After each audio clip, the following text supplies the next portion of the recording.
Hello, in this video I will be giving a demo on executing the scientific workflow in the cloud.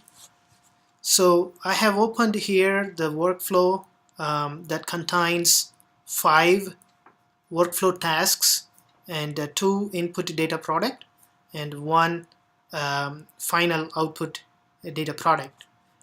Okay, so I have already created 5 virtual machines in FutureGrid, and I have mapped these workflow um, tasks, as you can see here. So each workflow task is mapped to each one of those virtual machines. So we have 5 different IP addresses here. So each task is mapped to each one of the virtual machine.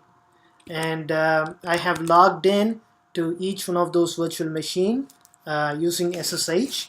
And as you can see, there's a folder called file DPS where we would stage our intermediate results when the workflow is executing. So you can see that when I do a list on this folder, you don't see any intermediate results yet because I didn't run the workflow. So all you have is the true dp.txt and false dp.txt, which is the file that contains true and false value, and this is the input data product. Okay, and you can see each one of those virtual machine has the same thing right now. They don't have any intermediate data set. Okay, so you can see here, so all of them has only the input data product, which is right here. Okay, and the idea here is each of these tasks is mapped on different virtual machine. So for example, if the Boolean NOT gate, if it is scheduled to run on VM1 and Boolean AND gate is scheduled to run on VM2, so the data need to be moved from VM1 to VM2 in order to execute the Boolean AND gate. So we will see how the data gets shuffled around from one virtual machine to another. So right now I'm going to execute the workflow, and we could see how this whole thing gets formulated in the cloud. Okay, so I'm gonna execute the workflow, and let's go to our Eclipse, and you can see it already started generating all the logs. So it's using SSH to log in to each one of the server and trying to run the workflow task, and it creates the intermediate result, and so on. Okay, and we use SCP to pass the data from one virtual machine to another. So as of now we are working on a file data product. So each virtual machine generates its own file. Okay, so the intermediate result here is a file, and then the data will be moved using a SCP command. So now you can see the data being generated here, here, and so on. Okay, so each one of those intermediate results need to be moved to the corresponding virtual machine. Okay, so the workflow is still getting executed. At some point you could see that this is my local machine. You could see the data from the virtual machine that holds the final data set would be copied over to the local machine. So in this case you could see Boolean OR gate is the one which generates the final data product, right? So let's go to our mapping and see. You can see that the Boolean OR gate, you can see the Boolean OR gate is mapped on 64. Okay, so 64, then the data would be copied from 64 to the local machine.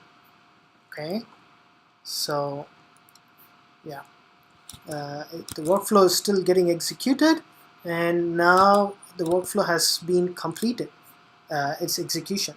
So you can see that the output stub is generated, and as I mentioned to you, the final data product is copied over from the 64, the virtual machine 64 IP address to the local machine. Okay, so now let's log into our virtual machines to see how the data was moved around. Okay, so this is my first virtual machine, so you can see that it has generated Boolean not 62. If we go back to our workflow, it's this workflow task was mapped to the virtual machine 1, right? So it generated the Boolean not 62. But if I log into the second virtual machine, you should see that 62 would have been copied over here, okay? And then the output data product here would be generated. So now let's go to the second virtual machine. So here you can see the Boolean not 62 was copied over, right? And from where it was copied over? From the virtual machine 1, which produced that result. So it was copied over here to this virtual machine 2 in order to execute the workflow task Boolean AND. And Boolean AND by itself would generate a intermediate result. Okay, so that's this one right here, Boolean AND 70. Okay, and if we log into our third virtual machine, you could see we have Boolean AND 70 and 75. What is that? That's this right here, Boolean OR gate. So it need two inputs from the virtual machine 2 and the virtual machine 4 in this case. So both the results were copied over to this virtual machine. Okay, so for Boolean OR, and Boolean OR produced its own result, which is Boolean OR 80. So there are two input data product copied over and one output data product generated in the third virtual machine. And then if you go to the fourth virtual machine, so this has Boolean not 66. As you can see, this is my fourth virtual machine. It generated one output data product.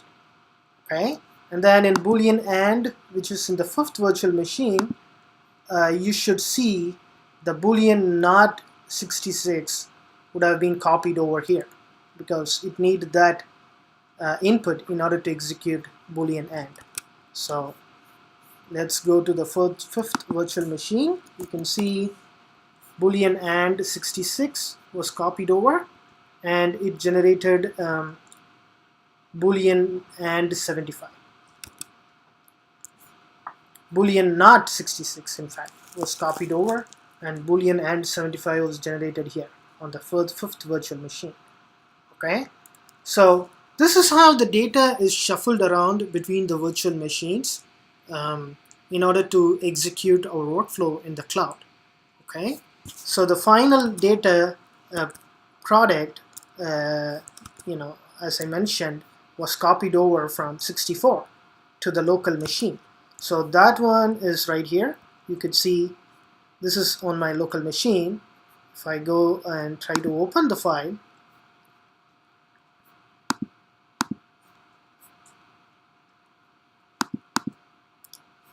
okay, so I have a value, false value in the data product, and that would make sense because we have a true connected to a not, so this is going to be false, and anything connected to any false connected to AND would make it false, and so on. So both false here would turn the OR gate to be a false. Okay, so the final data product is a false. Alright, thank you for watching this video.